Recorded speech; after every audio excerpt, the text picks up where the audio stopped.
এই খাবার খেয়ে শুধু আমি না, সবাই অসুস্থ হয়ে গিয়েছে। এখন অনেকেই বলতে পারেন আপনি মোটা মানুষ, আপনি বেশি খান এই জন্য আপনি অসুস্থ হয়ে গিয়েছেন, কিন্তু বিষয়টা তা না। আমার সাথে সাথে আমার হাজব্যান্ড, আমার বোন সবাই অসুস্থ হয়ে গিয়েছে।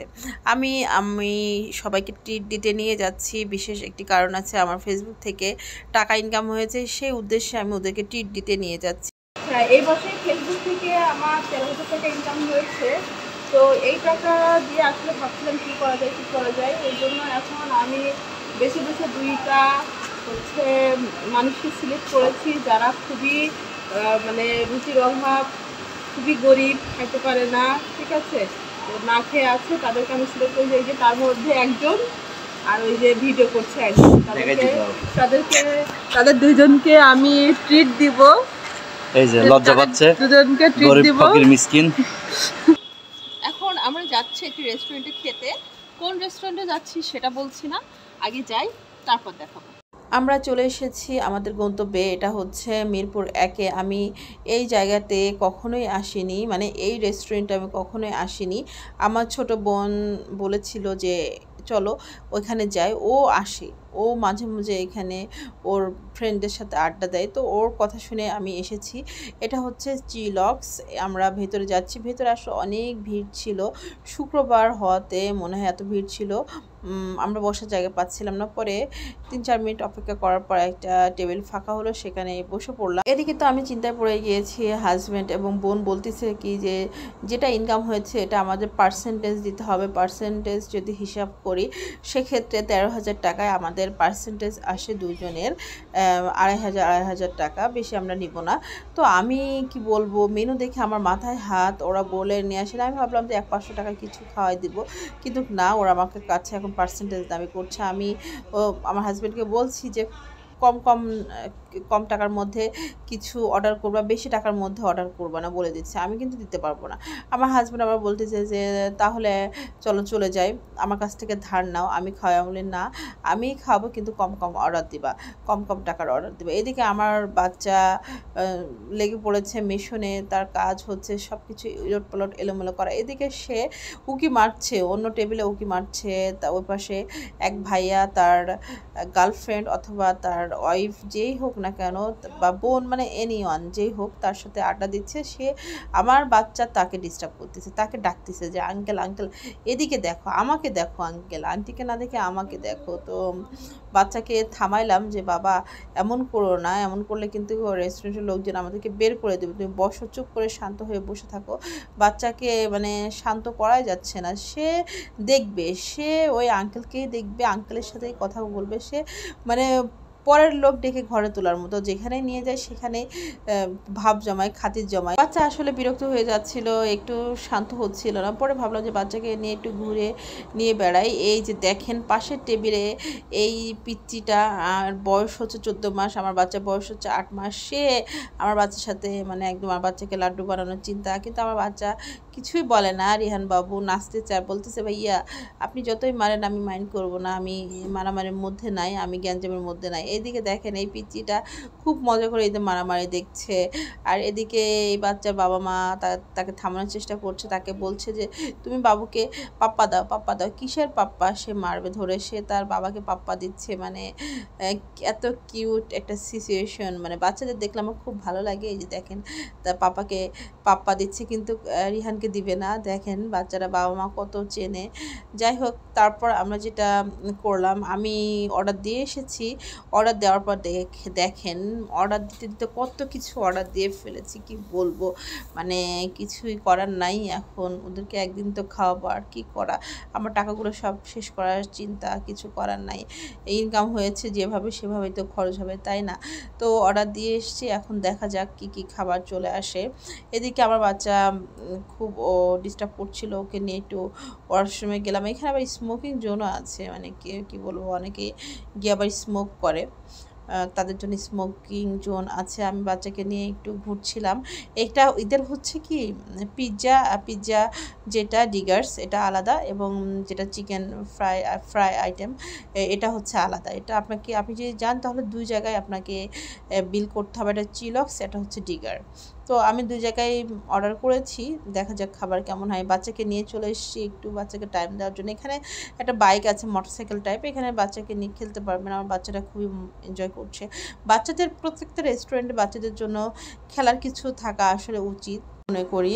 বাচ্চারা অনেক সময় শান্ত হতে চায় না, তাদেরকে শান্ত করার জন্য প্রত্যেকটা রেস্টুরেন্টে খেলনা দিয়ে রাখা উচিত। আমার বাচ্চাটা এই যে মজা পাচ্ছে কি পাচ্ছে না বুঝতেছি না। আসলে ও তো এখনও মোটরসাইকেল চালানোর মতো হয়নি, তো মজা পাবে কিভাবে।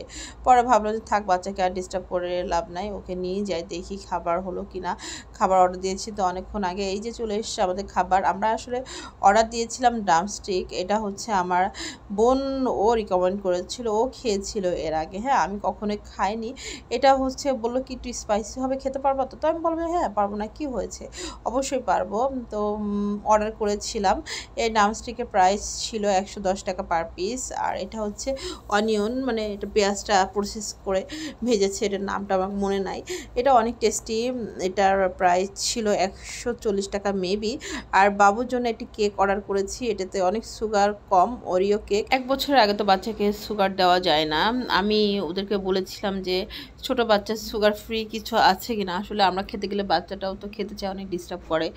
তো ওরা বললো যে অরিও কেক আছে আর হচ্ছে ফ্রেঞ্চ ফ্রাই আছে। তো আমার মনে হলো বাবুর জন্য কেক নিয়ে আসলাম। দেখেন সে সে খাওয়ার থেকে হাটকাবে বেশি, তার টেন্ডেন্সি সব কিছু ধরে সে ফেলবে, হাটকাবে। তো বাচ্চাকে ফার্স্ট টাইম দিলাম কেক, কিছু করার নাই, ও অনেক মজা করে খাচ্ছে। ও অল্প একটু খেয়েছে, তারপর আমি খেয়েছি। আমার কাছে কেকটি অত বেশি ভালো লাগেনি, কিন্তু কেকটার দামটা একটু বেশি ছিল, 200 টাকা ছিল। মানে কেকে ক্রিম বেশি, আমার কাছে এতটাও মজা লাগেনি। আর আমরা যে ড্রামস্টিকটা অর্ডার করেছিলাম এটা অনেক অনেক অনেক ঝাল ছিল।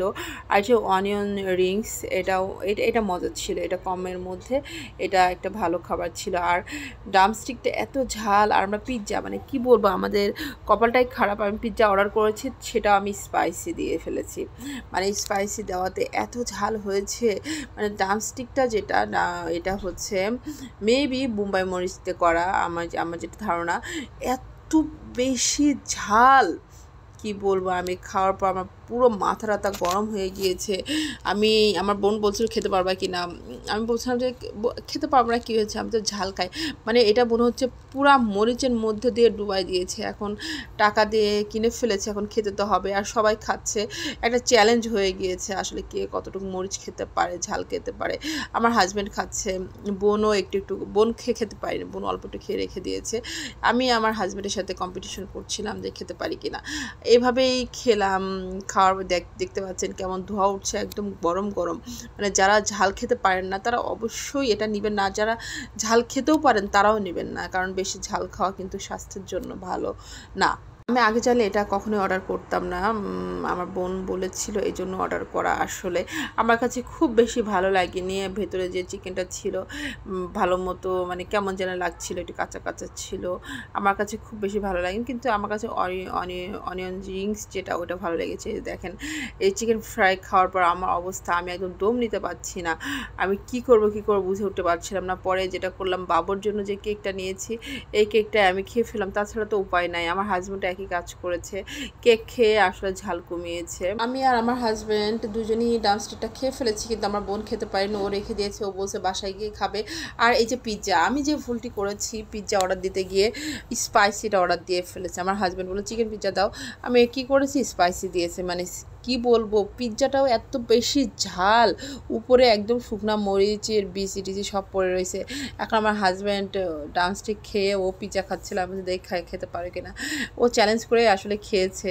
ঠিক আছে, এখন খাওয়া দাওয়া শেষ। আমরা যেটা করেছি, পিৎজাটা পার্সেল করে নিয়েছি। মানে এত ঝাল, এই ঝালের মধ্যে পিৎজা খাওয়া আসলেই সম্ভব ছিল না। মানে পিৎজা দিয়েও ঝালের মনে হচ্ছে ধোঁয়া উঠতেছে। আমরা এই যে পার্সেল করে বাসায় নিয়ে এসেছি। এখন খাওয়া দাওয়ার পর যেটা হলো, সকাল থেকে আমার রাত থেকে পেটের মধ্যে গুড়ুম করছিল। সকাল থেকে আমার হাজব্যান্ডেরও শরীর খারাপ, আমার বোনেরও শরীর খারাপ, মানে আমারও শরীর খারাপ, আমাদের তিনজনেরই লুজ মোশন। এখন সবাইকে রিকোয়েস্ট করবো, যারা ঝাল খেতে পারেন না তারা অবশ্যই এই ঝাল জাতীয় খাবার নেবেন না। আর এই ধরনের খাবার বেশি খাওয়াটা আসলে স্বাস্থ্যের জন্য ক্ষতিকর, এভাবে খাবেন না। আমরা ভুল করে ফেলেছি স্বাস্থ্যসম্মত খাবার না খেয়ে। এই পিৎজা বাসায় নেওয়ার পরে আমি খেলাম, মানে পিৎজাটা এত বেশি আমার কাছে ভালো লাগেনি, খুবই ঝাল দিয়েছে, খুবই ঝাল, মানে স্পাইসি বলে কি এত ঝাল দিতে হবে, ড্রামস্টিকে স্পাইসি বলে কি এত এত মরিচ দিতে হবে? আমি চিলক্সদেরকে কোম্পানিকে রিকোয়েস্ট করবে এত ঝাল না দিতে। মানুষ এত ঝাল খেলে বাঁচবে কি করে? মানুষ এত ঝাল খাওয়াটা আসলেই ঠিক না। আমি রেস্টুরেন্টের মালিক কর্তৃপক্ষের দৃষ্টি আকর্ষণ করছি, এত ঝাল দিবেন না। এত ঝাল খেয়ে আমাদের জীবন কিন্তু ঝাঁকানাকা হয়ে গিয়েছে। আমরা তিনজনই অসুস্থ, আমাদের স্যালাইন খেতে খেতে, কলা সেদ্ধ, কলা ভর্তা খেতে খেতে জীবন শেষ। লাস্টে ম্যাট্রিল খেয়ে আমরা তিনজন সুস্থ হয়েছি। কথায় আছে না, গরিবের পেটে কি আর ঘি ভাত হয়? মানে আমাদের অবস্থা হয়েছে তেমন। আসলে ফেসবুকে টাকা আমাদের স্যুট করেনি, আর খাবারও আমাদের স্যুট করেনি। এটা আসলে বড়লোকি খাবার, যে যারা বড়লোক তারা খায় আসলে স্পাইসি স্পাইসি, সব স্পাইসি। জীবনে যদি আর রেস্টুরেন্টে গেলে কখনো স্পাইসি কিছু অর্ডার করছি তাহলে আমার নামই চেঞ্জ হয়ে যাবে। আমি এই ধরনের স্পাইসি খাবার আর খাইতাম না। মানে এত ঝাল দেয় নাকি ঘোড়ার ডিম।